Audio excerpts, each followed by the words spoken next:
Voilà, il est 20 h sur Paris. Alors, donc,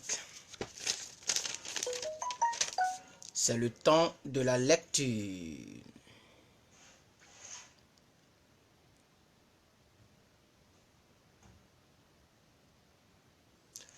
Que Dieu vous bénisse, que sa grâce soit avec vous.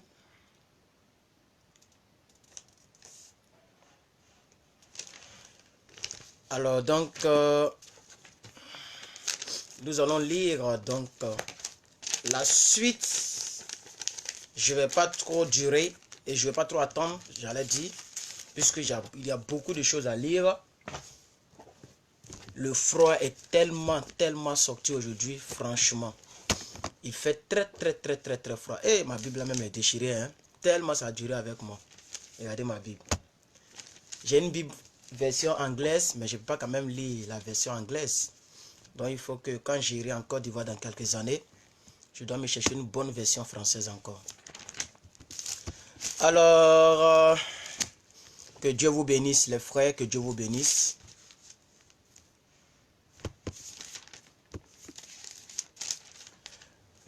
On va donc continuer donc de lire, mais attendez, je vais prévenir les gens sur donc dans le WhatsApp, ceux qui sont dans mon groupe WhatsApp. Comme ça, les gens sont au courant que je suis en ligne.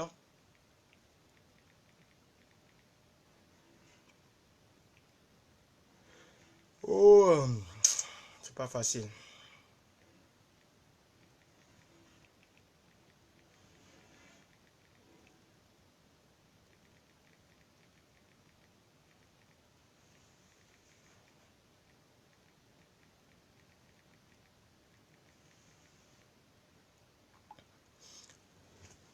Que Dieu vous bénisse, que sa grâce soit avec vous. Je suis le serviteur, l'évangéliste plus que vainqueur, votre humble serviteur. Et je suis très content d'être en direct avec vous pour la lecture, une fois de plus, de la parole de Dieu. Alors, chers miens, la fois dernière, nous nous sommes arrêtés à quel chapitre? Je vais voir si les gens suivent et savent ce que nous faisons. Nous sommes dans le livre de Genèse. Nous nous sommes arrêtés à quel chapitre? Puisque nous lisons donc 4 chapitres par jour. Et nous nous sommes arrêtés le mardi ou le mercredi. Attendez, je vais vérifier. Je pense que c'est le mercredi que nous nous sommes arrêtés. Et depuis lors, jusqu'à aujourd'hui samedi. Voilà, donc nous avons fait, là je me suis trompé, j'ai mis 8e jour, or c'est le 9e jour. Cette lecture que nous faisons, c'est le 9e jour. Donc nous faisons la lecture du jeudi 9 janvier. Voilà, donc on va faire 9, 10, 11. Donc on a 3 lectures à faire aujourd'hui. Voilà, donc je vais faire 3 différentes lectures, 3 différentes vidéos. Puisque nous avons déjà fait la lecture le 8e jour. Voilà, le 8e jour. Donc c'est tellement facile pour trouver. Vous faites donc, ok, 4 fois 8. Voilà, donc nous sommes arrêtés au chapitre 32. Voilà, donc c'est aussi simple que ça. Donc à partir du chapitre 32, nous allons continuer donc les autres. Donc aujourd'hui nous partons du chapitre 32. Ok, voilà. Donc on va faire 4 fois 9. Voilà, donc 32 plus 4 ça fait 36. Voilà, donc on va s'arrêter au chapitre 36 aujourd'hui. Voilà. Et on attend de finir un peu donc en Genèse. Genèse il est un peu long. Attendez, je vais voir, je pense que ça fait plus de 50 chapitres. Hein. Le livre de Genèse, ça fait plus de 50 chapitres. Voilà, ça fait 50 chapitres. 50. Donc, dans cette lecture qui est consacrée à la lecture du jeudi, ok, vous pouvez partager donc la vidéo sur vos murs. C'est très important de lire la Bible. Nous voyons des gens qui font des débats par-ci, par-là. Voilà, j'ai vu des gens, un profane, qui a posté une photo, une bande de dessins animés où le peuple d'Israël passait, donc traversait la mer Rouge et il est parti faire des recherches. Il a trouvé la distance, le kilométrage de toute cette portion de terre. Et il dit que c'est pas possible que, calculamentellement, on ne peut pas faire 40 ans en train de traverser. Voilà, donc lui, c'est lui. 40 ans, les gens sont en train de marcher seulement. C'est quelqu'un sûrement qui ne lit pas la Bible. J'ai lu les commentaires, mais je n'ai pas perdu mon temps à vouloir commenter ou à vouloir convaincre quelqu'un. C'est la parole de Dieu qu'il faut lire. Voilà. Parce que quand on dit le peuple de Dieu, par exemple, a fait 40 ans dans le désert, ça ne veut pas dire qu'ils ont marché seulement dans le désert pendant 40 ans. Il y a eu des arrêts, il y a eu des tentes qui ont été tressées, il y a eu des pauses. Même Moïse est allé même croiser Dieu, parler avec Dieu pendant que le peuple a fait des temps et des temps, des jours et des jours et des jours et des jours. Vous comprenez? En train d'adorer des faux dieux. Moïse est descendu, tout ça, mais c'est dans le désert que ça se passe. On n'a pas dit qu'ils sont en train de marcher seulement dans le désert. Donc vous voyez que c'est comme ça. Quand tu ne lis pas la Bible, ben, tu peux te faire avoir par ces gens de postes, par ces gens de personnes qui veulent toujours chercher à trouver que ce vieux livre-là, le livre le plus lu au monde, et ils veulent convaincre aux gens, les gens que c'est du faux. Vous voyez? Mais jusqu'à présent, hein, les grands pays de ce monde, les États-Unis, la France, tous les pays, personne n'a prouvé le contraire. La Bible reste le livre le plus lu au monde. Ok? Et donc, nous lisons encore la Bible parce que c'est le testament de notre Dieu que nous prions. Voilà. Alors, on va aller rapidement, puisqu'on a assez de choses à lire. On va faire la lecture du 9, du 10, du 11. Donc, on a 3 lectures. Donc, on a combien? 12 chapitres à lire, mais pas dans la même vidéo. Je vais séquencer les vidéos. Comme ça, donc ça, c'est la lecture du 9 que nous lisons. Ok? Alors, on va poursuivre parce que si on veut revenir encore sur tout ce qu'on a lu, ça va prendre assez de temps. Ok? Donc, et que Dieu vous bénisse. Nous sommes dans le chapitre 32. 32, 33, 32, 33, 34, 35. Non, c'est on a déjà lu le 32. Attendez, il faut que je me trompe. Je vais voir. Voilà, donc on commence du chapitre 33 au chapitre 36. 33, 34, 35, 36. Parce qu'on a déjà lu ça. Ça, je me rappelle très bien. Ok.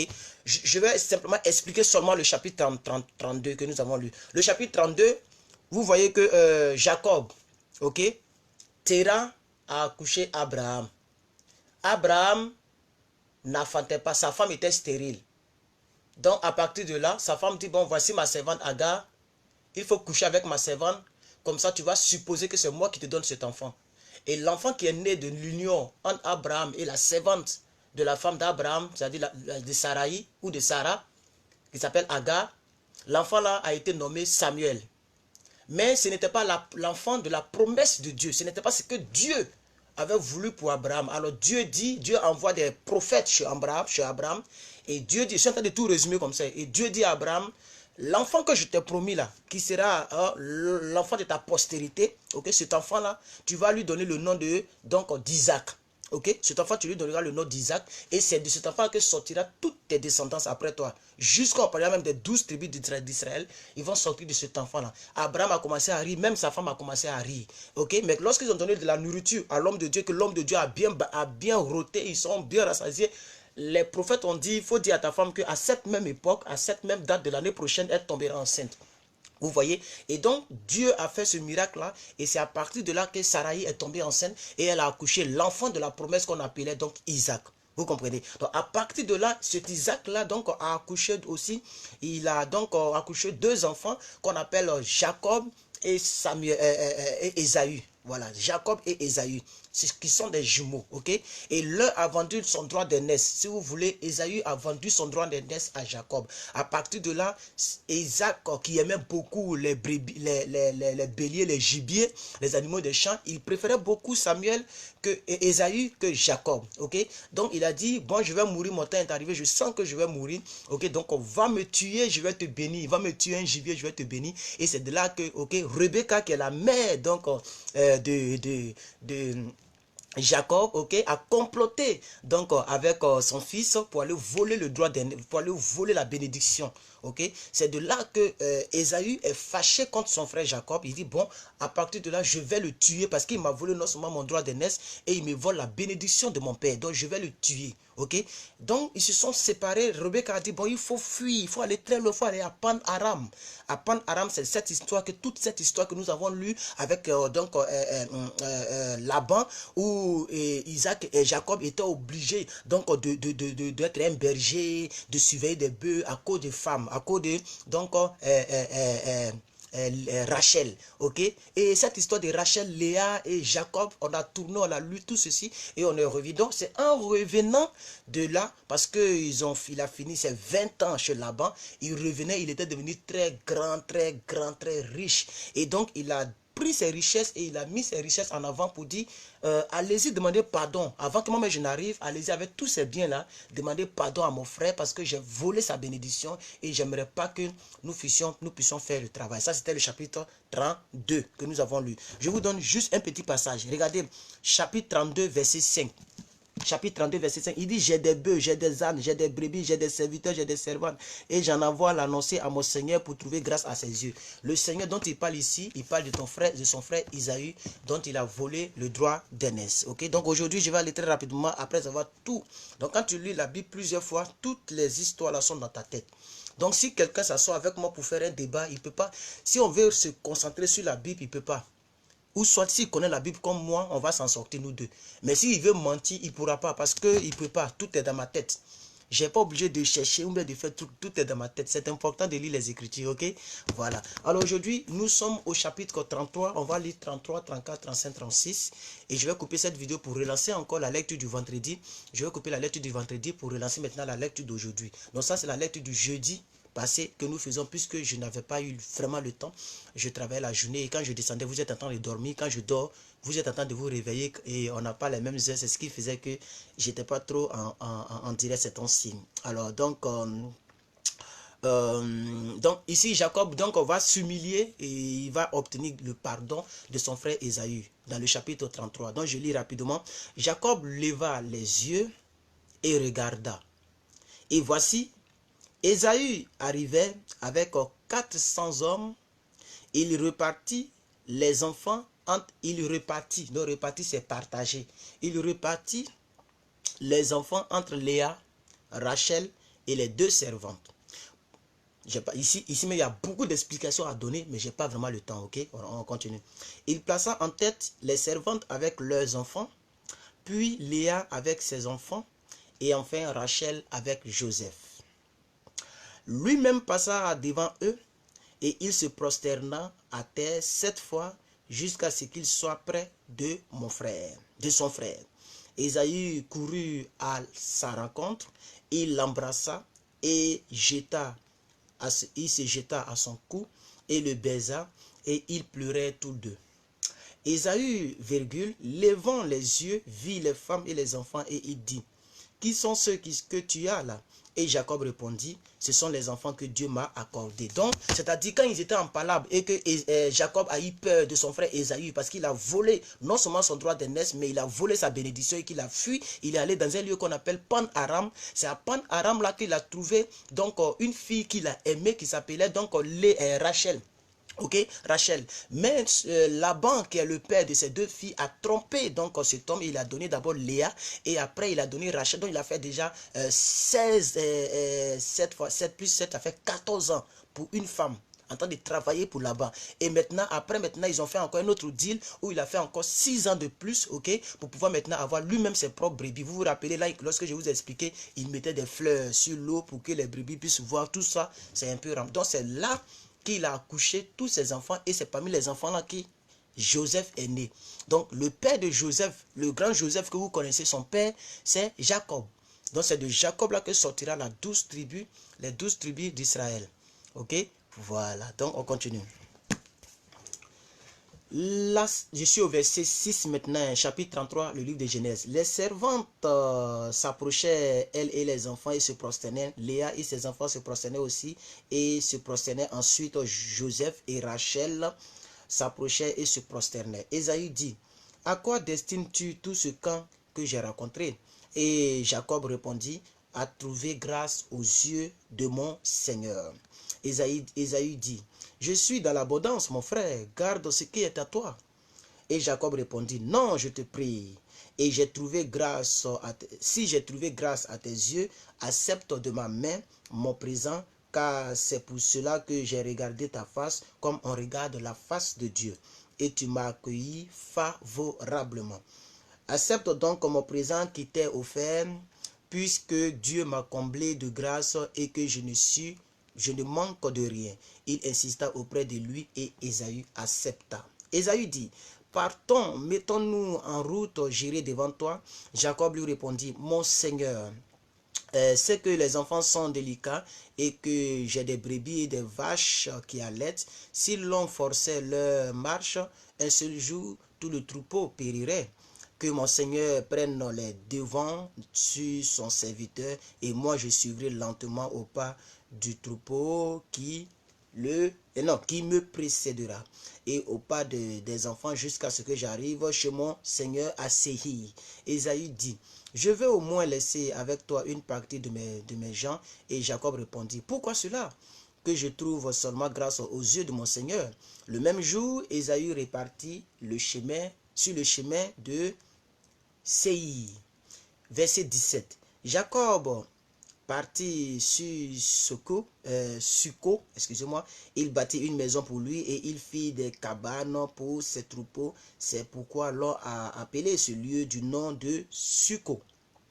À son retour de Pan-Aram, Jacob arriva heureusement à la ville de Sichem dans le pays de Canaan et il campa devant la ville. Il acheta la portion du champ et où il avait dressé sa tente des fils et Hamor, père de Sichem, pour 100 Kizeta. Et là, il éleva un autel qu'il appela du nom de El Elohi Israël. Nous avons fini le chapitre 34, on va donc entamer directement le chapitre 30. Non, nous avons fini le chapitre 33, on va attaquer le chapitre 34.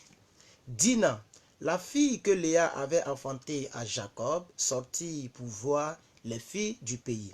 Elle fut aperçue de Shichem, fils de Hamor, prince du pays, et elle l'enleva coucher avec elle et la déshonora. Donc la violer, si vous voulez. Son cœur s'attacha à Dina, fille de Jacob, et il aima la fille et sut parler à son cœur. Donc il a su parler à son cœur. Et Sichem dit à Hamor son père, donne-moi cette jeune fille pour femme. Jacob apprit qu'il avait déshonoré Dina, sa fille, et comme ses fils étaient au champ avec son troupeau, Jacob garda le silence jusqu'à leur retour. Hamor, père de Sichem, se rendit auprès de Jacob pour lui parler. Et les fils de Jacob revenaient des champs lorsqu'il apprit la chose. Ces hommes furent irrités et se mirent dans une grande colère parce que Sichem avait commis une infamie en Israël en couchant avec la fille de Jacob, ce qui n'aurait pas dû se faire. Verset 8, Genèse 34. Hamor leur adressa ainsi la parole. Le cœur de Sichem, mon fils, s'est attaché à votre fille. Donnez-la lui pour femme, je vous prie. Il faut comprendre que, bon, je ne vais pas expliquer, sinon on va trop prendre le temps. On va trop prendre le temps. Alliez-vous avec nous, vous nous donnerez vos filles et vous prendrez pour vous les nôtres. Vous habiterez avec nous et le pays sera à votre disposition. Restez pour y trafiquer et y acquérir des propriétés. Sichem dit au père et aux frères de Dina, que je trouve grâce à vos yeux et je donnerai ce que vous me direz.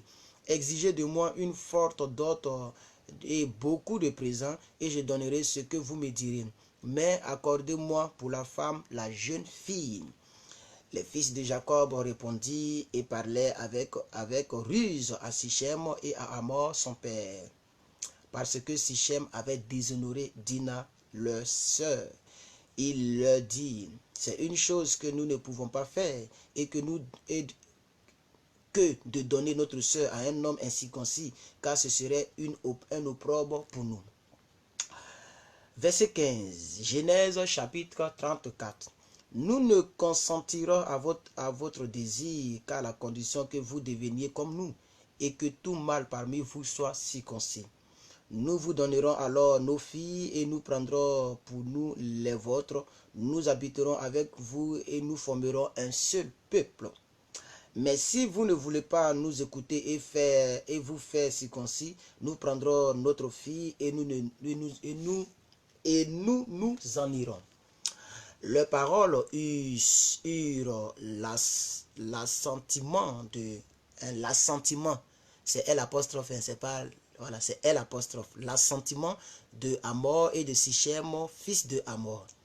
Le jeune homme ne tarda pas à faire la chose, car il aimait vraiment la fille de Jacob, et il était considéré de tous dans la maison de son père. Hamor et Sichem, son fils, se rendirent à la porte de leur ville, et ils parlaient ainsi aux gens de leur ville. Ces hommes sont paisibles à notre égard, qu'ils restent dans le pays et qu'ils y trafiquent, c'est-à-dire qu'ils fassent du business, qu'ils y trafiquent. Le pays est assez vaste pour eux. Nous prendrons pour femmes leurs filles et nous leur donnerons aussi nos filles pour femmes. Verset 22, Genèse chapitre 34. Mais ces hommes ne consentiront à habiter avec nous pour former un seul peuple, car à la condition que tout mâle parmi nous soit circoncis, comme eux sont eux-mêmes circoncis. Leurs troupeaux, leurs biens et tout leur bétail ne seront-ils pas à nous? Acceptons seulement leurs conditions pour qu'ils restent avec nous. Tous ceux qui étaient venus à la porte de la ville écoutaient Hamor et Sichem son fils, et tout mâle se fit circoncire, et tous ceux qui étaient venus à la porte de la ville. Le troisième jour, pendant qu'ils étaient souffrants, les deux fils de Jacob, Siméon et Lévi, frères de Dina, prirent chacun leur épée, tomba sur la ville qui se croyait en sécurité et tuait tout mâle. Ils passaient aussi au fil de l'épée Hamor et Sichem son fils. Ils enlevèrent Dina de la maison de Sichem et sortirent. Les fils de Jacob se jetaient sur les morts et pillaient la ville parce qu'on avait déshonoré leurs filles. Ils prirent leurs troupeaux, leurs bœufs, leurs ânes, ce qui était donc dans la ville et ce qui était dans les champs. Ils amenaient comme butin toutes leurs richesses, leurs enfants, leurs femmes et tout ce qui se trouvait dans les maisons. Alors Jacob dit à Sichem et à Lévi, « Vous me troublez en me rendant odieux aux habitants du pays, aux Cananéens, aux Phérésiens. Je n'ai qu'un petit nombre d'hommes et qu'ils se rassemblent contre moi et ils me frapperont et je serai détruit, moi et ma maison. » Il répondrait, traiterons-nous notre sœur comme une prostituée? La question reste posée et on va sauter directement au chapitre 35. Dieu dit à Jacob, lève-toi, monte à Bethel et demeure-y. Là, tu dresseras un autel au Dieu qui t'a apparu. C'est ça, non? Non, qui t'a apparu, oui. Lorsque tu fuyais Ésaü, ton frère. Jacob dit à sa maison et à tous ceux qui étaient avec lui, ôtez les dieux étrangers qui sont au milieu de vous, purifiez-vous et changez de vêtements. Nous nous lèverons et nous monterons à Bethel. Là, je dresserai donc un autel à Dieu qui m'a exaucé dans le jour de ma détresse et qui a été avec moi pendant le voyage que j'ai fait. Il donnait donc à Jacob tous les dieux étrangers qui étaient entre leurs mains et les anneaux qui étaient à leurs oreilles. Jacob les fouillit sous le térébinthe qui est près de Sichem. Ensuite, ils partirent, la terreur de Dieu se répandit sur la ville qui les entourait et l'on ne poursuivit point les fils de Jacob. Jacob arriva, lui et tous ceux qui étaient avec lui à Luz, qui est Bethel dans le pays de Canaan, et il bâtit là un autel et il appela ce lieu El Bethel. C'est là que Dieu, car c'est là que Dieu s'était révélé à lui lorsqu'il fuyait son frère, donc Ésaü. Verset 8, chapitre 35, le livre de Genèse. Déborah, nourrice de Rebecca, mourut et elle fut enterrée au-dessous de Bethel, sous la chaîne auquel on a donné le nom des chaînes de pleurs. Dieu a apparu encore à Jacob après son retour de Pant-Aram et il le bénit. Dieu lui dit, ton nom est Jacob. Tu ne seras plus appelé Jacob, mais ton nom sera Israël. Et il lui donna le nom d'Israël. Dieu lui dit, je suis le Dieu Tout-Puissant, sois fécond et multiplie. Une nation et une multitude de nations naîtront de toi et des rois sortiront de ton sein. Je te donnerai le pays que j'ai juré à Abraham et à Isaac, et je donnerai le pays à ta postérité après toi. Dieu s'éleva au-dessus de lui dans le lieu où il lui avait parlé, et Jacob dressa donc un monument dans le lieu où Dieu lui avait parlé, un monument de pierre sur lequel il fit une libation et versa de l'huile. Jacob donna le nom de Bethel au lieu où Dieu lui avait parlé. Donc Bethel signifie le Dieu de rencontre, de la rencontre entre Dieu. Bethel, la maison, le lieu de la rencontre entre Dieu. Bethel. Nous sommes toujours au chapitre 35 du livre de Genèse. Là, nous partons maintenant du verset 16 au verset 39 et 29 pour terminer le chapitre. Ici, nous lisons la naissance de Benjamin et aussi la mort de la première femme, Rachel, de Jacob. Il partit de Bethel et il y avait encore une certaine distance jusqu'à Ephrata. Excusez-moi, comme vous le savez, c'est l'habitude. Les gens donc aiment beaucoup m'appeler. Et voilà, quand je dors, ça m'appelle en désordre. Quand je lis la Bible, on m'appelle en désordre. Quand je suis au travail, on m'appelle. Les gens donc ne pensent même pas au fait que nous ne sommes pas dans les mêmes continents, dans les mêmes pays. Nous n'avons pas les mêmes horaires. Il y a presque 10 heures de différence entre vous et moi. Et les gens, malgré tout ce que nous disons, quand je finis les lectures, je leur dis en inbox, s'il vous plaît, est-ce que vous ne pouvez pas prévenir avant d'appeler? Mais malgré ça, les gens passent leur temps à appeler. Je ne sais pas pourquoi. Voilà, les réseaux sociaux ont fait de sorte que le respect a disparu. Moi que vous voyez, je ne peux pas appeler quelqu'un comme ça sans demander. D'ailleurs, même toute l'année 2019, je n'ai pas appelé quelqu'un comme ça sur Messenger. Je n'ai appelé personne sur Messenger, ni pour dire sur téléphone. Il faut vraiment respecter. C'est important, c'est pas bon quand les gens font cela. Mais bref, on continue. Alors, je vais reprendre donc, nous sommes au verset 16. Il partit de Bethel, il y avait encore une certaine distance jusqu'à Ephrata. Alors, lorsque Rachel accoucha, elle eut un accouchement pénible. Et pendant les douleurs de l'enfantement, la sage-femme lui dit, ne crains point, car tu as encore un fils. Et comme elle allait rendre l'âme, car elle était vraiment mourante, elle lui donna le nom de Ben-Oni. Ben-Oni, mais le père l'appela donc Benjamin. Voilà, donc le vrai nom de Benjamin que vous connaissez là, c'est Ben-Oni. Ok? Mais c'est le père même qui a appelé ça Benjamin, qui l'a appelé Benjamin. Rachel mourut donc après son enfantement, bien sûr, et elle fut enterrée sur le chemin d'Ephrata, qui est Bethléem. Jacob éleva un monument sur son sépulcre. C'est le monument du sépulcre de Rachel qui existe encore jusqu'à aujourd'hui. Israël partit et il dressa sa tente aujourd'hui à Migdel-Eguer. Pendant qu'Israël habitait cette contrée, Ruben alla coucher avec Bila, concubine de son père, et Israël l'a pris. Quand on dit Israël, on parle de Jacob, mais son nom a été, il s'est battu avec un ange et son nom a été changé en Israël. Donc, à partir de là, à partir d'aujourd'hui, quand vous allez entendre Israël, Israël, Israël, c'est différent du peuple d'Israël. Ok? Mais c'est ce même Israël-là qui constitue ce peuple d'Israël. C'est pourquoi on dit le peuple d'Israël. Ok? C'est-à-dire tous ceux qui sont nés de Jacob, c'est eux qui ont constitué le peuple d'Israël. Ok? Et aujourd'hui, nous disons que nous prions le Dieu d'Israël. Donc, quand vous entendez Israël, il s'agit du voleur en question, l'ancien voleur des droits d'aînesse, ok? Voilà. Israël partit et il dressa sa tente au-delà de Migdel-Eder. Pendant qu'Israël habitait cette contrée, Ruben alla coucher avec Bila, concubine de son père, et Israël l'a pris. Les fils de Jacob étaient au nombre de 12. Fils de Léa, Ruben, premier-né de Jacob, Siméon, Lévi, Judas, Issachar, Zabulon. Maintenant, ensuite, il a eu les fils avec Rachel. Vous savez l'histoire qui s'est passée entre eux et puis là-bas. Là, voilà pourquoi il a des mères différentes. Ok? Donc, les fils de Rachel, nous avons Joseph et Benjamin. Et maintenant, les fils de Bila, servante de Rachel, bien sûr, nous avons Dan et Naphtali. Et les fils de Zilpa, servante de Léa, nous avons Gad et Azer. Ce sont là les fils de Jacob qui lui naquit à Pant-Aram. Donc, ça fait 12 enfants. Et c'est ces 12 enfants-là qui vont vraiment peupler et on appellera le peuple d'Israël. Ok? Voilà. Parce que ils sont nés de celui dont le nom a été changé en Israël.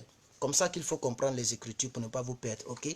Alors, pour ceux qui ne comprennent pas, pourquoi on dit servante de temps, il a fait exactement comme son père. Du moins, ces deux femmes ont fait exactement comme Saraï. Saraï n'enfantait pas, elle dit Abraham, il faut sortir avec Agar. C'est la même chose ici. Lorsque Rachel n'enfantait pas, elle dit, mon frère, il faut sortir avec ma servante. Et Léa aussi, lorsqu'elle était ménopausée, elle dit, comme je ne peux plus enfanter, il faut sortir avec ma servante. Vous voyez? Donc c'est un peu les mêmes procédés. Voilà. Jacob arriva auprès d'Isaac, son fils, à Mamré, à Kirjat Arba, qui est Hébron, où avaient séjourné Abraham et Isaac. Les jours d'Isaac furent de 180, c'est ça non? De 180 ans, oui, 180, il n'a pas duré, hein? Et il expira et mourut, et il fut recueilli auprès de son peuple âgé et rassasié de ses jours, et Ésaü et Jacob, ses fils, l'enterrèrent. Voilà. Donc, on va continuer avec le chapitre 36 pour terminer la lecture de ce jeudi-là. Voilà. Voici la postérité d'Ésaü qui est à Édom. Ésaü prit ses femmes parmi les filles de Canaan, c'est-à-dire Adèle, fille d'Élon, et le Hétien, Oholibama, fille d'Anna, fille de Tibéon, le Lévien, et Basmat, fille d'Ismaël, sœur de Nabéjot. Adam enfanta à Ésaü Eliphaz, Basmat enfanta Réuel. Alors, et Oholibama enfanta Jéhush, Jaélam et Coré. Ce sont là les fils d'Ésaü qui lui naquirent dans le pays de Canaan. Ésaü prit ses femmes, ses fils et ses filles, toutes les personnes de sa maison, ses troupeaux, tout son bétail et tout le bien qu'il avait acquis au pays de Canaan et s'en alla dans un autre pays, loin de Jacob son frère. Car leur richesse était trop considérable pour qu'ils demeurent ensemble et la contrée où ils séjournaient ne pouvait plus suffire à cause du nombre de leurs troupeaux. Ésaü s'établit dans la montagne de Séir. Ésaü, c'est Édom. Voici la postérité d'Ésaü, père d'Édom, dans la montagne de Séir. Voici les noms des fils d'Ésaü. Nous avons Eliphaz, fils d'Ada, femme d'Ésaü, Réuel, fils de Basmat, femme d'Ésaü. Les fils d'Eliphaz furent, nous avons Théma, Omar, Tépho, nous avons Géatam et Kenaz. Et nous avons aussi Tima qui était la concubine donc d'Eliphaz, fils d'Ésaü. Elle enfanta Eliphaz, Amalek. Ce sont là les fils d'Ada, femme d'Ésaü. Voici les fils de Réuel, Nahat, Zérach, Shama et Misha. Ce sont là les fils de Basmat, fils d'Ésaü. Voici les fils maintenant de Oholibama, excusez-moi, fils d'Anna, fille de Tébéon, femme d'Ésaü. Elle enfanta à Ésaü Jéos, Jaélam et Coré. Voici les chefs de tribu ici d'Ésaü. Voici les fils d'Eliphaz, premier-né d'Ésaü, le chef Théma, le chef Omar, le chef Tépho, le chef Kenaz, le chef Coré, le chef Gaïtam, le chef Amalek. Ce sont là les chefs issus d'Eliphaz dans le pays d'Édom. Ce sont les fils d'Ada. Voici les fils de Réuel, fils d'Ésaü, le chef Nathan, le chef le chef Nahat, le chef Jérach, le chef Shama, le chef Misha. Ce sont là les chefs issus de Réuel dans le pays d'Édom. Ce sont là les fils de Basmat, femme d'Ésaü. Voici les filles d'Oholibama, femme. Donc ici, on donne la généalogie, parce que c'est ça, la genèse, ok? On donne donc la généalogie, on explique un peu tout en détail. Quels que soient les noms, ils ont tout écrit. Donc on va quand même lire ça, on va tout lire, c'est un peu long, ça fait 43 versets quand on cite tous ces noms, mais je vais quand même prononcer, parce que je vais prononcer chaque mot et chaque lettre de la Bible de ma bouche cette année. Ça, c'est mon combat. Beaucoup peuvent abandonner. Là, j'avais presque 20 personnes. Là, on me dit 9 personnes. Voilà, beaucoup vont abandonner parce que les gens n'ont pas le temps. De toute façon, chacun fait de son temps ce qu'il veut. Moi, je préfère citer les Obamash, les Bilama, les Matama, que d'aller regarder des choses qui ne peuvent rien m'emporter. Voilà, peut-être que tout ce que je fais aussi, là, Dieu me donne plus 1, plus 1, plus 1. C'est ma destinée. Voilà. Alors, verset 18, hein, chapitre 36, verset 18. Voici les fils, j'ai déjà lu ça, donc verset 19. Ce sont là les fils d'Ésaü, ce sont là leurs chefs et leurs tribus. Ésaü, c'est Édom. Voici les fils de Séir, les Horéens, anciens habitants du pays, Lotan, Shabal, Tébéon et Anna. Nous avons aussi Dishon, Esther et Disham. Ce sont là les chefs de Orient, fils de Séi, dans le pays d'Édom. Les fils de Lotan furent Ori, Éman, la sœur de Latan fut Timna. Verset 23. Voici les filles de Shébal, Alvan, Manahat, Ebal, Sépho et Anan. Verset 24. Voici les filles de Tibéon, Aja, Anna. Et c'est ce Tana qui trouva la source ou les sources chaudes dans le désert qui, quand il faisait paître les ânes de Tibéon, son père. Alors au verset 25, nous voyons ici les fils d'Anna. Nous avons Tishon et Oholibama, fille d'Anna. Voici les filles de Tishon. Nous avons Emdan. Nous avons aussi Eshban. Nous avons Jitran. Nous avons Kéran. Verset 27, vous savez ici les fils d'Esther. Etser, c'est différent d'Esther. Etser. Nous avons Bilan, Zavan et Akan. Verset 28, voici les fils de Dishan, nous avons Ut et Aran. Verset 29, voici les chefs des Oriens, le chef Nanotan, le chef Shébal, le chef Tibéon, le chef Anna. Le chef Dishan, le chef Etser, le chef Orien, les chefs qu'ils eurent dans le pays de Séir.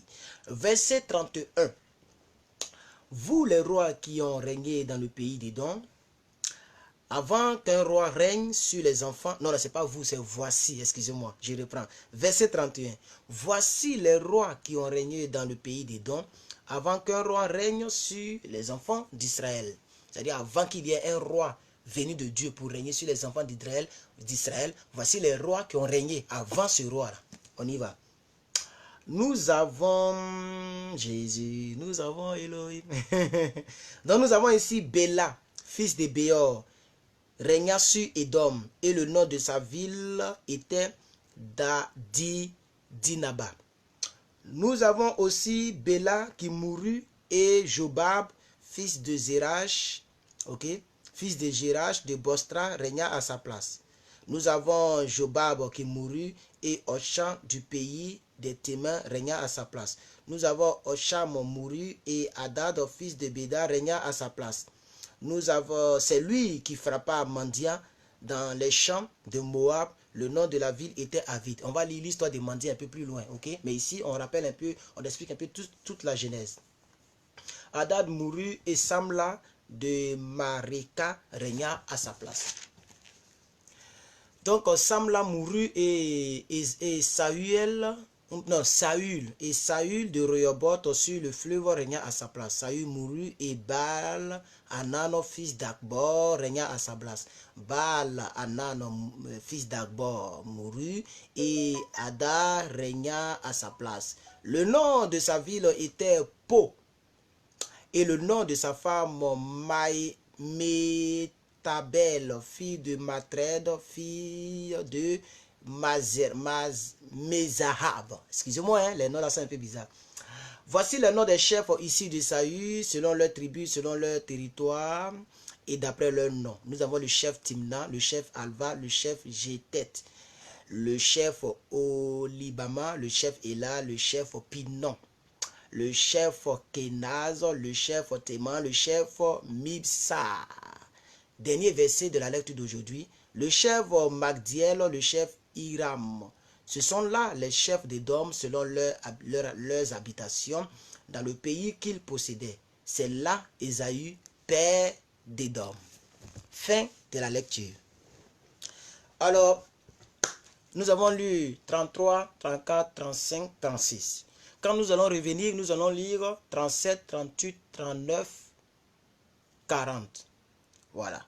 Donc, tout à l'heure, je vais couper le live et puis je vais le relancer aussitôt pour terminer, pour continuer la lecture du vendredi, c'est-à-dire la lecture d'hier. Donc, la lecture que nous allons faire après cette lecture-là, c'est la lecture d'hier. Et après, maintenant, on va revenir pour faire la lecture d'aujourd'hui où on sera à jour. Voilà, donc à tout à l'heure et que Dieu vous bénisse dans sa miséricorde.